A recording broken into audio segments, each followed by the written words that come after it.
Welcome to the Moonlight Real Estate Side Hustle and Syndication Show. I am your host, Eric Lindsey. Here at Moonlight, we choose to focus on achieving financial security through real estate. And today we are here with Ginger Faith. Ginger is a real estate and mortgage broker, CEO of Golden Canyon Properties Incorporated, and Hammer and Lace Design and Remodeling. She has flipped over 52 properties, two featured on HGTV, and is an Airbnb superhost. Starting in rentals in 1994, Ginger now focuses on commercial real estate and is the founder of the San Francisco Bay Meetup Group and Women's Wealth Network. Without further ado, welcome to the show, Ginger. Thanks for having me, Eric. Nice to be here. Yeah, well, we're glad to have you here as well. You've got quite the background. So starting back in 1994, it sounds like you've been around for a while, but we won't dwell on those details. But I would love to touch on some of the various niches that you've dealt with within real estate. And so it sounds like you've done quite a bit within the real estate space. But before we get into those details, if you could share just a little bit more about yourself and also how you got started in real estate, that'd be great. Well, my name is Ginger Faith, and I'm in the Silicon Valley area. I've been in real estate since the 90s. Basically, I'm an avid learner, always reading books. And there was a book called Nothing Down by Robert Allen that I read. That, in conjunction with Tony Robbins' Unlimited Power, I decided I can do anything. And so I decided to start jumping into real estate. Robert Allen had this idea that if you buy one house per year for 10 years and then start paying them off systematically, that by the end of 10 years, you would have your retirement in the bag. So I decided to get a jump start on that. And I decided to buy a 6-family right away. So I would have 6 instead of 1. And so immediately I was inadvertently in commercial, and it was an old Victorian house, and bought that and renovated it, and I started renting it out, and it cash flowed immediately. So I bought it in a distressed situation, but it really worked. Okay, so it sounds like you're an overachiever by nature. It was supposed to be one house per year. You went out and bought a 6-unit within the first year. So that's good for you. And so did you utilize the burst strategy with that, or how did you go about implementing the business plan on that? There was no such thing as a burst strategy. All of the strategies that you hear about now, I was doing accidentally by just doing things, just thinking about things. So all I did was I bought an old dilapidated Victorian 7,000 square foot house broken up into 6 units. And it was a distressed situation. And I didn't think, oh, buy a distressed situation. I just thought cheap. I want it cheap so I can afford it, so I can get the down payment.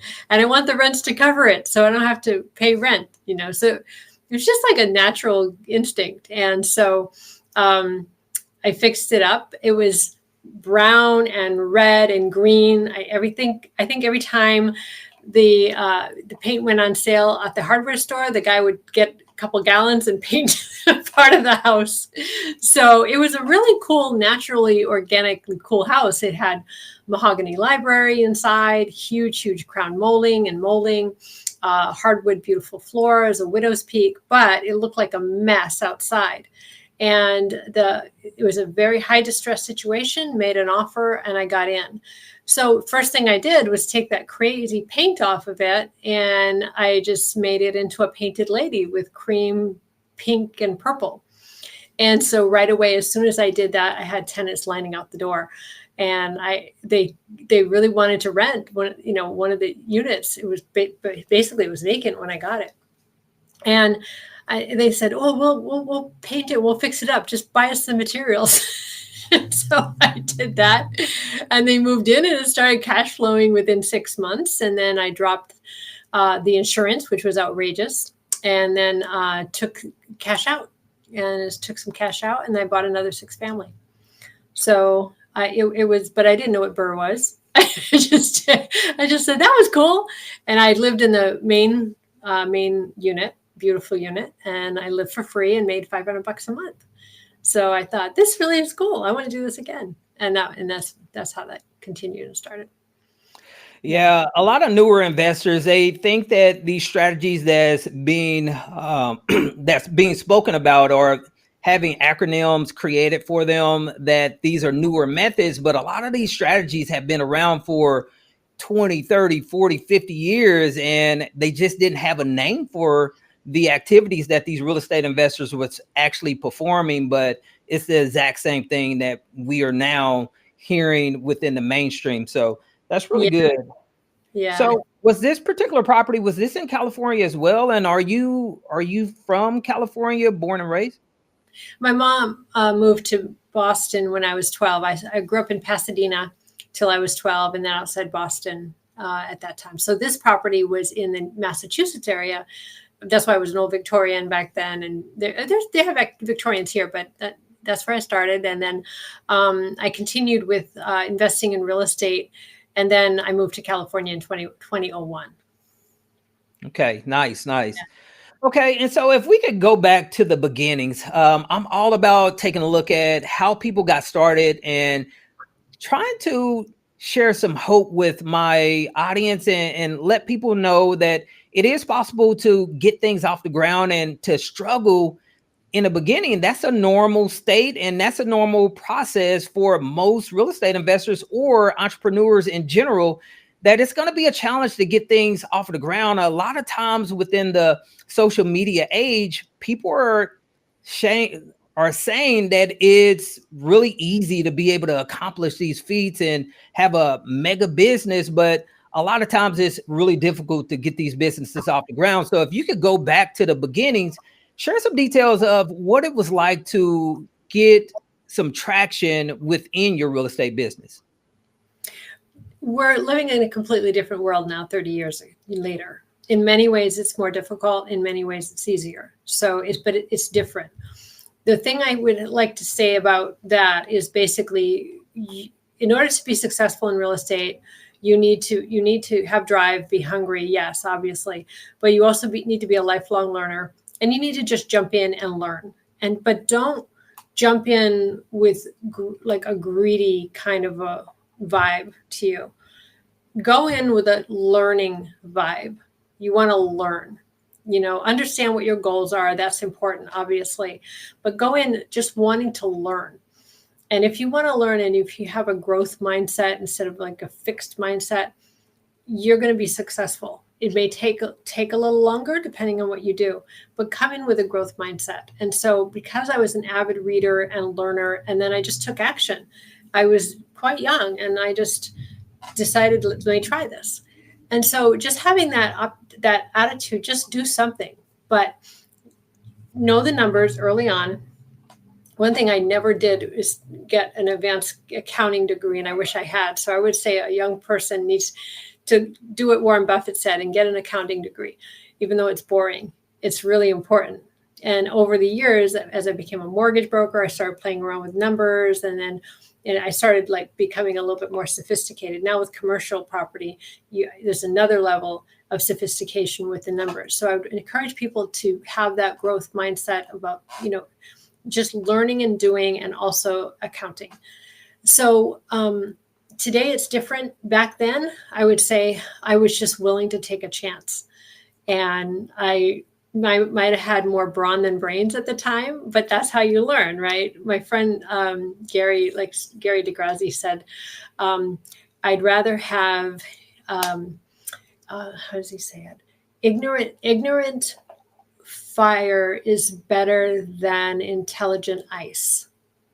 Mm-hmm. Ignorant fire is better than intelligent ice. Yeah. And I really like that, because when intelligent ice is just going to keep you stuck. So you need to learn, but you need to be willing to just try something. Just get out there and face your fears and move through them. That's the only way to get through fears, is to just get moving, and then hang around with people who are doing better than you. So there's a lot of great meetups that were not around when I was when I was doing this in the beginning. Now, I host a meetup and I've gone to tons and tons of meetups. And so get involved with other people who are doing things, find out what they're doing and find out how you can get involved. Maybe you can help someone who's already on the gravy train. You can help out, and learn that way. Yeah, you mentioned that it's day and night from where things were back 30 years ago. We've got the advent of the internet, and so that does make things more attainable. But we was talking offline about being cautious about the people that you meet, and you were just sharing about getting connected with really good people, surrounding yourself with people that's further ahead than you. If you could just kind of talk about being aware of individuals and somewhat having your guard up as you go through your real estate journey, especially as a newer investor, how important is it for you to be cautious and be aware of what the potential threats are within the industry? Yeah, I think this is such a critical topic. It is not addressed enough. Everybody, this is a rah, go, go, go industry. And with the internet, it's made it more so than it ever was. The old school people, they're always very cautious in who they connected with, who they did business with. I'll tell you a story that I didn't tell you offline, and this was fun. I was in Newport, Rhode Island, and Newport, Rhode Island is known, if you understand global economics, as one of the most wealthy areas, like literally in the United States. The Vanderbilts, the Rockefellers, all of them lived in their summer homes, which were like an acre big, acre large, right? And those people understood back in the day that there was no internet. They understood the importance of being careful who you let in your world. Wealthy people always have. The higher wealthy people do not let other people in their world, not because they're necessarily snobs, but they might be. It's all different, but they need to protect. They're very good at protecting their wealth. Many people are not protecting their wealth. I went to Newport, and my girlfriend and I were in a rented car. And I went up to the Newport Yacht Club, which was a mega mansion on the ocean, just unbelievable. And we're like, oh, let's take a look at this architecture. We had just visited some of the mansions and the marble house. And so we went over there. We were greeted by someone, and I was just driving in. We were greeted by someone in a golf cart who asked if he could help me. And I said, oh, we were just touring. He goes, well, you can look from over there. Wow. And I said, okay. I said, no problem. And I respected it. Mm-hmm. But then the second thing I said, how much does it cost to get into this, yacht club? And he said, you have to be born of the right mother. Wow. Love it or hate it. Exclusive. Love it or hate it. That's not okay. So me, I always learn, right? So I wasn't offended. I just laughed, but the way that the really mega wealthy protect their wealth is because there's a reason for it. People who have a lot of money, it's because they protect it. They learn to grow it and they protect it. People don't do that. And in the internet right now, you can Facebook friend someone, you can Instagram friend somebody. They may know what they're doing, and they may be a complete scammer, and you will not know it on face value because they've scrubbed all of the bad reviews of their internet, and they can threaten people. There's scammers out there, and you're everywhere now. And I don't mean that to scare people. I mean it to say, vet people. Look, dig in, find out who you're dealing with. Always. If you're going to lay hard-earned money on the line, believe half of what you see, half of what you hear and none of what you see, or half of what you see and none of what you hear. I think that's the second one. Be cautious, because if you get your life savings swiped out, or a significant chunk of your income or your savings swiped out, you may be starting over again, or you may be starting off crippling yourself, and you may have lost 2 years, 5 years, whatever, of time. And as a young person, a lot of times people think, oh, I can always make more money and I've always got more time, but you don't always have more time. And there's gonna come a time where life is going to change for you, and you will want to be building. And so there's ways of protecting yourself. In order for me to get in business with anybody, I always do a white page background search on them, whitepages.com to start with. Normally, I talk to people who know that person as well, and I get connected with people who know people. And so anybody that you meet on the internet, I would say be cautious. Contracts will not protect you from a scammer. They know luckily they just started this law where LLCs, you need to disclose to the authorities who owns LLCs. I don't know if that's going to help things, but traditionally the scammers would open up an LLC and then they would drop it. As soon as they would scam someone, they drop the LLC and get onto another LLC. What the scammers are probably going to do is they're going to get unsuspecting people to be on the LLC. So they're in the background, they're scamming, and they're not going. The unsuspecting person's going to be the one holding the bag, because they're always ahead of the authorities. So there was a guy in Silicon Valley who did a show recently, Flip It to Win It. Don't quote me on that. I'm pretty sure that was what he ended up in jail because he was scamming people.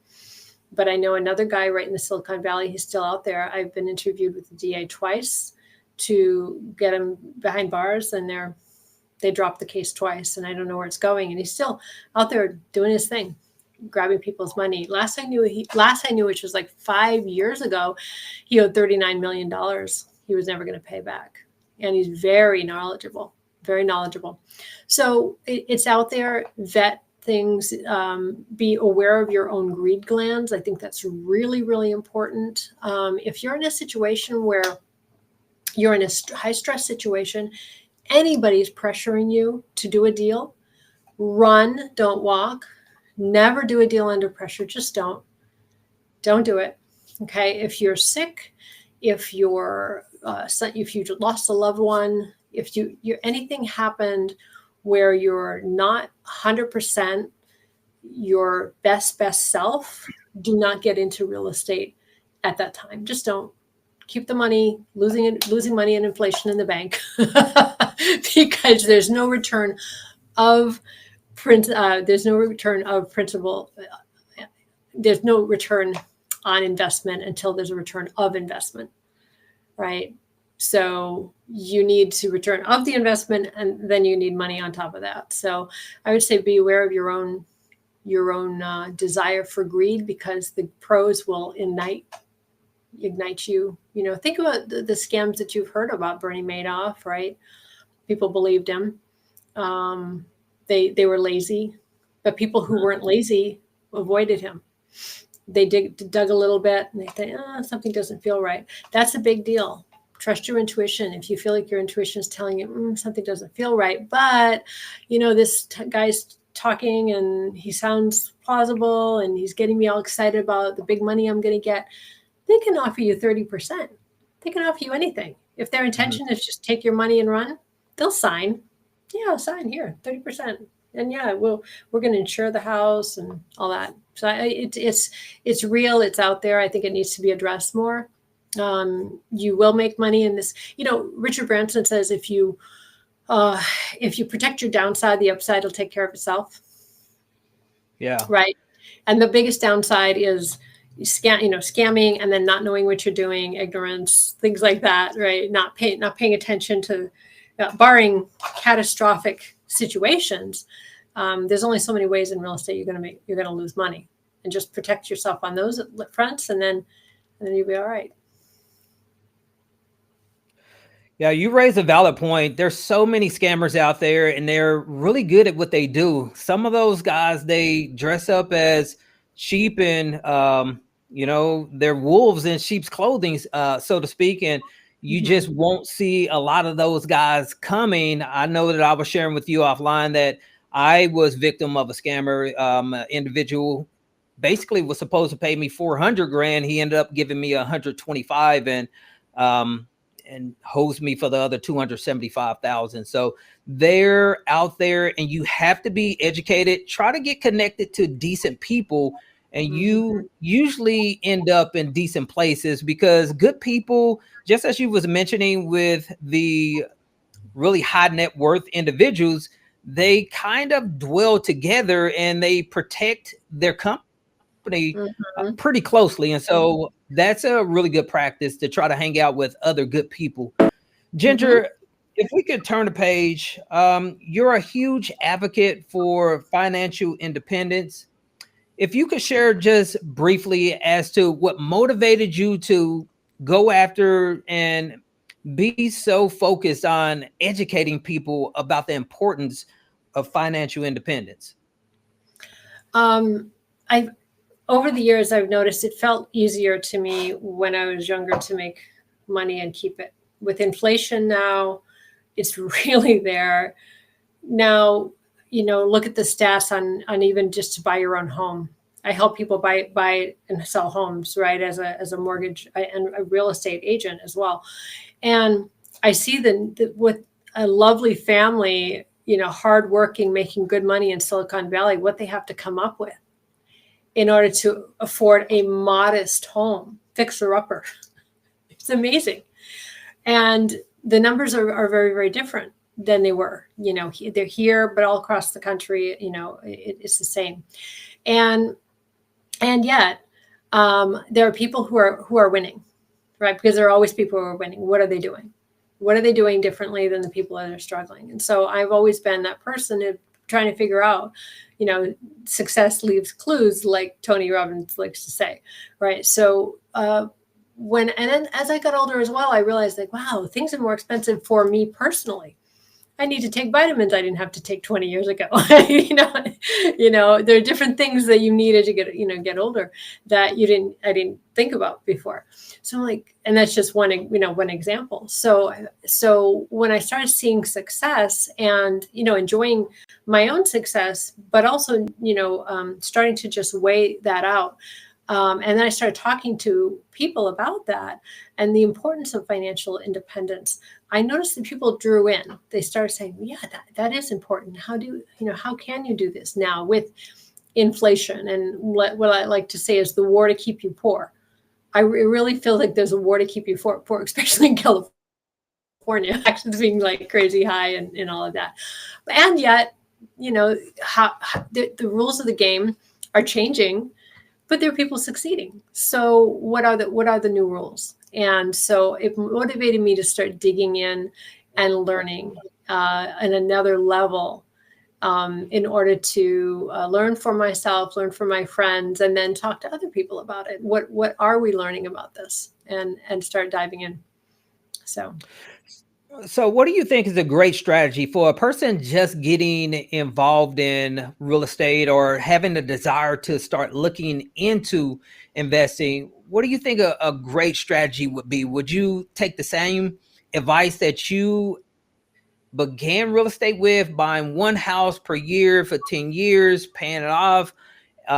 Would you recommend going single family initially? Would you recommend going commercial, multifamily, etc.? What would be some great suggestions? the number one thing I would recommend that somebody do is take inventory of themselves. What do they love to do and what are they good at? Okay, because until you know yourself, you could be wasting a ton of time because there are people making money everywhere, but they're doing something for a consistent period of time that they're good at or they like, right? You can make money as a mortgage broker. You can make money as a flipper. You can make money as, a wholesaler. If you love it and are passionate about it, you can make money as a real estate agent and broker. Okay, if you love it and you're passionate about it, you can be a luxury home builder. There's so many things you can do. You can buy all sorts of different types of commercial real estate. What is it that you love to do? So what I like to say is like take inventory of yourself. So for example, if in analyzing yourself, you realize I'm a people person and I love people and I'm a good networker. Well, that's a huge asset. How can you use that asset? So there are some people who are natural people geniuses. That's a huge asset.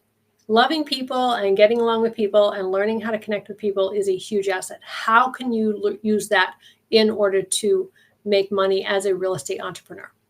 Number two, What if you're a systems thinker? We were talking about Neil Bawa being a brilliant systems thinker, Scott Shield, brilliant systems thinker, right?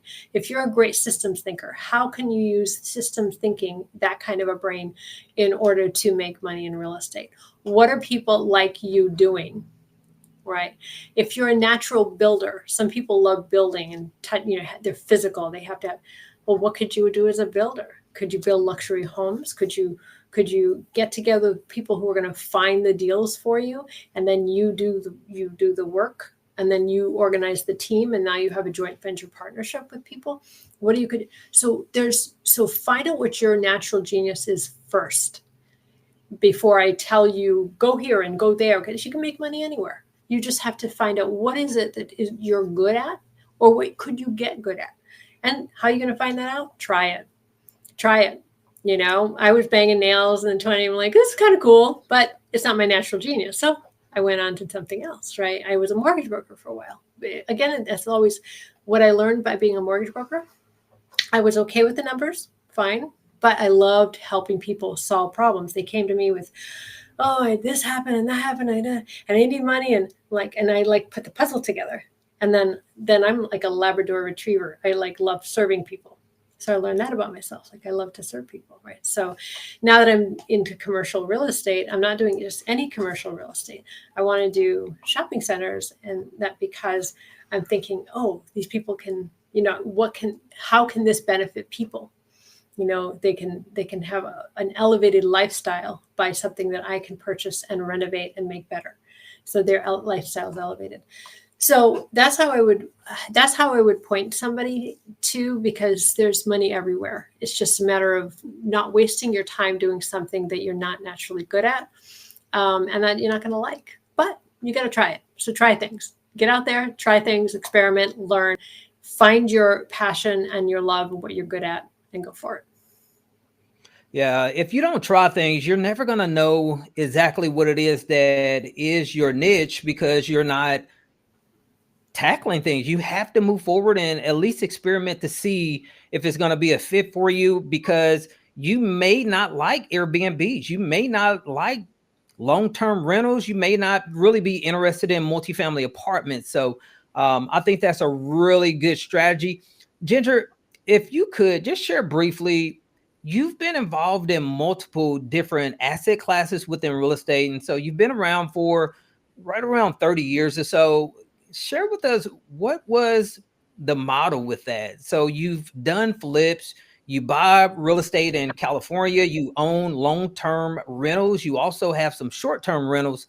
What's the business model, or do you recommend that for other people to be involved in multiple asset classes? The business model is ADD. No, I'm kidding. I'm kidding. No, I read, I listen, I learn, I try. And that's it. I try. And then I go, okay, this is cool. And you know what? You, like I said, you can do the same thing over and over again and do very, very well.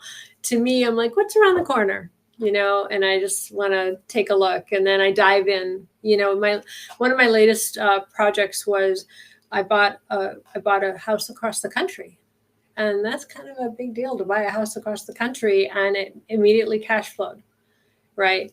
Well, it didn't happen by accident. It happened by a lot of strategy. But now we were talking about data science, and so there's a ton of ways of figuring stuff out now, from AirDNA and Mashvisor and Zillow. You can learn things all across the country, and you can dive in. And I found a beautiful home in an amazing location, and it really inexpensively. And I started Airbnb-ing it with no money down out of pocket, literally zero. And it started cash flowing. But again, it was like a game. Can I do this? Can I do this with no money down? Can I do this across the country? Can I do this, based on, and it worked, right? But you get to dive in. You just dive in. And there's so many resources, now with Google, resources that weren't around when I started. I would have never never do something across the country. That would be crazy. But now you can do that. So, yeah. So, final question I have for you is kind of selfish, but with your mortgage broker background, do you recommend that for newer investors to have like a really good working relationship with a mortgage broker? Because it sounds like you guys are well versed with Mhm. creative financing and creative ways to get deals to the finish line. You mentioned that this Airbnb that you bought across the country, you didn't pay anything out of pocket on that. Do you Mhm. credit that due to your mortgage broking skills? And do you recommend for other investors to be able to formulate relationships with mortgage brokers? Oh, absolutely. Absolutely. Yeah. I would not, God, I can't. Processed and originated over 500 loans. But the fact that I processed them meant, I mean, back in the day before the crash, nobody processed their own loans. You just pitched it over to a processor. Now I pitch it over to a processor. But at the time, I wanted to get into the dirt of why things were, what the banks were like, what were they thinking, why would they deny this loan and approve this loan, what bank could I take this to, what lender could I take this person to that wouldn't be accepted here. And basically, if you think about it this way, there's a ton of money out there, and every lender has their box. They will have a specific box. I will lend money to this. I understand this. I will not lend money to this, or I'll lend money to 1, 2, 3, 4, and they have all their criteria. Now, a wash is Fannie Mae, Freddie Mac, the big HUD, right? And that's, if you want to buy your own home, that's the way to go. If you can get a Fannie Mae, Freddie Mac loan, they're going to get the best deals, the best terms, and they're very consumer protection oriented. Beyond that, right now for multifamily, one of my friends that I was telling you about who does mobile home parks, he's always advocating for affordable housing. He just helped a law pass getting money over to multifamily properties. This was like a year ago, which is the first ever. Like, so that's like when I got it back. My first property was 15.5%. It was not. It was commercial. Now HUD is getting into the multifamily in part because of my friend Dimitri. So there's always money available. Find the more mortgage brokers who are flexible and know different niches, right? So most mortgage brokers, they're just going to do one or two. You don't necessarily need a bread and butter cookie cutter type of mortgage broker, but who do you know that might do things that are a little out of the box and will fit what you're wanting to do? Right. So if you're wanting to focus on commercial, is it going to be retail commercial? Is it going to be industrial commercial? Find the mortgage brokers who are doing what you're doing or what you want to do. If you want to do fix and flip, find a dozen that just do fix and flips and then pit them against each other to get the best deal. Because at the end of the day, you need to make money and you need to drive down all the numbers that you possibly can. And with inflation right now, and with, even loans have gone through the roof as well, you need to get the best deal for you. And what this guy might have, he might, this person might not have. I did a flip. I did a property 5 years ago, and nobody would give me under 10.99%. I ended up finding somebody who would do it for 5.9% by digging. And I did that as a mortgage broker too, when I was like heavy. That's not all I do right now, but I would just dig because I was one of the I was one of the best deal because I'm cheap. So I go into the best deal, right? And that's what you're going to do. They say, there's a saying that says, he that does not advocate for his own life will be given other masters, So we need to be advocating for ourselves. We need to really be working hard on our own behalf. And when it comes to that, don't accept just one number. Dig in and find the best number that you possibly can. But yeah, there's great mortgage brokers out there who know what they're doing, and they're willing to go to bat for you. So yeah, find them and then befriend them. That's very true. So I think I might have rubbed a couple of mortgage brokers the wrong way. So we're under contract on a 68 unit mobile home park currently, and I reached out to maybe 5 to 6 mortgage brokers all at the same time. And come to find out, they were working with a couple of the same banks. And so Oh, wow. Yeah, so yeah, yeah, yeah. I think they were a little upset with Like, me yeah, that I didn't notify them. But, like you said, you're trying to get the best deal. They're trying to get great opportunities as well. And as an well, investor, that is the name of the game, is to try to get as great of an opportunity for you as humanly possible to yeah, make sure that your investors are going to have a great return, that you're going to have a great investment as well. So I think what you're saying is really spot on. yeah. I don't think it hurts you or them to tell them, hey, I'm shopping, right? And then that might put them on their game a little bit, So then when they see your application with another guy, they're like, oh, yeah, he told me he's shopping. It's like, hey, that's the name of the game, Like, hey. It's smart. To be honest with you, I think it's smart rather than just having one person, just as you Oh, said, yeah, to yeah. have a few different people looking out for you. So, hey, Ginger, thanks for all those details. We are going to change the page. We're going to turn the page here. We've got a portion of the show that we like to call our Moonlight Coaching Round. And typically what we do is ask our guests a few questions. If you could hold your response between 1 to 2 minutes per question, that'd be great. The first question I have for you is, what do you think every new real estate investor should know before investing in real estate?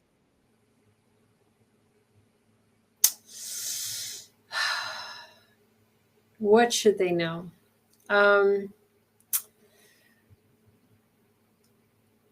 Numbers. They should know their numbers. Figure out, bottom line is this thing going to cash flow, and why are you doing this? Why are you doing this, and what are the numbers? Okay, Is that I think that's enough? smart. Well, that's perfect. That's perfect. Next question. Knowing what you know now, what kind of advice would you give a person attempting to get where you are within your real estate journey about balancing business and life?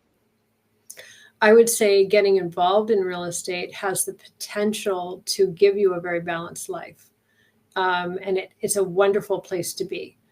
But there might be times where you are imbalanced because of choices or because of the market. There have been times where I've just worked 24/7, just crazy because of the market. But if that happens, understand that it's a temporary imbalance.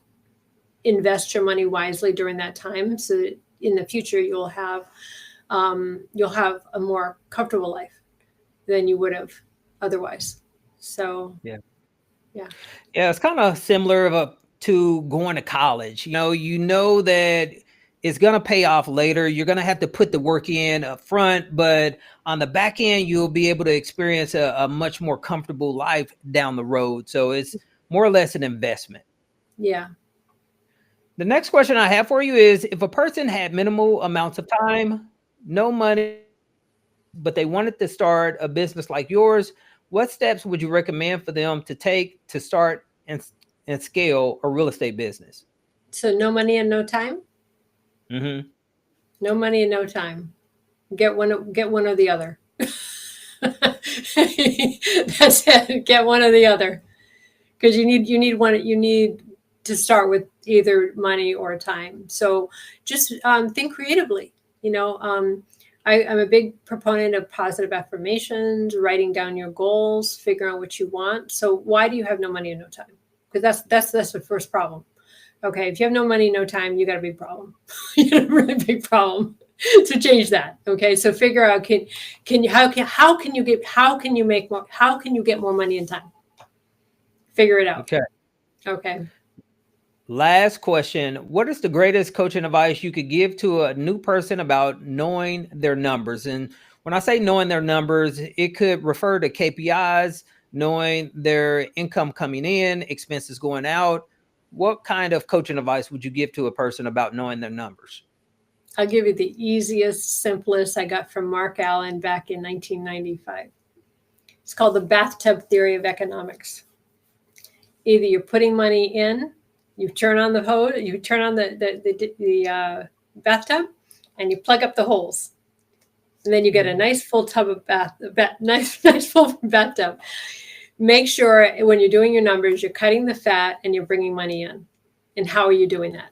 and how are you strategizing, right? That's the simple baby. If you just think that way, and then you think, how can I bring in more money? I don't believe that budgeting is a wealth building strategy. It's not. Budgeting is budgeting. Okay. But it's not a wealth building strategy. You build wealth by thinking, how can I think bigger so I can bring more money in? And then allow your wise subconscious to teach and train you how to do that. And then you go from there. Yeah, so it all starts with being able to generate income, because you just can't save your way to wealth if you're not making much income. You have to be able to generate that income, and just as you said, be able to scale things back and tighten the holes up of the expenses that causes that income to go out the front door or go out rather than coming in. So I think that's a great strategy that you recommended there. Ginger, before we let you go, could you share a great personal development book or either a great business book? There are so many great books. Right now, the book I'm fascinated by is Thou Shalt Prosper. And the reason why I love it, it's written by a Jewish rabbi, and I've been long fascinated by the fact that the Jews have, no matter where you put them on the planet, they've prospered. And there's a lot of anti-Semitism. People don't like them. They don't understand them. There's so much bitterness, but they don't take that as an excuse to lay down and whine. They just keep forging forward. Yeah. And I love that. And, again, success leaves clues. So this book, I feel, is really brilliantly put together. And it really fascinated me about the thought processes, the philosophies, the structures socially that they've put together to make them as successful as they are. So I think that's a book I would highly recommend. I love it. I think it's a kind of a funny title, Thou Shalt Prosper. It sounds like a Bible verse, but it's not. It's very practical, and I'm a big my belief on books is I have to be able to use it. I'm very pragmatic like that. So with business books, I like to be able to use it to either change my thinking or something actually usable and tangible. Okay, Thou Shalt Prosper. I actually hadn't heard of that one yet. I'll definitely have to give that a read, but I love that mentality as well. And with Jewish people being such a minority, they're still in great command of almost every industry. It's going to be hard to find some individuals or some industries where a Jewish person isn't at the front of the line or at the top, being able to control things. So I love that mentality that they're going to figure out a way to get things done and stay on top. So great book recommendation, Ginger, and also great interview. You provided some great insight into what it looked like for you to be able to get your business off the ground, financial independence, and also being aware of scammers that's out in the industry, and to keep your guards up, but still continue to forge forward and continue to be prosperous and do deals, because there's great opportunities out there. So, hey, Ginger, if someone wanted to reach out and connect with you, is there a preferred method? Just probably Facebook Messenger would be great. I'm on Facebook daily. Also, Ginger Crystal Faith. I'm out there on LinkedIn and all the social media platforms. I do have a YouTube channel, but I think the easiest is Facebook Messenger if someone wanted to connect. Okay, perfect. Well, Ginger, once again, thanks for coming on to the show. You've been a wealth of knowledge. We'd love to have you back anytime. Thank you very much, Eric. Good to be here. Thanks. Okay, so it was a bit of a long show. I apologize about that, but it was really interesting. That was some great information, especially about the mortgage broker. I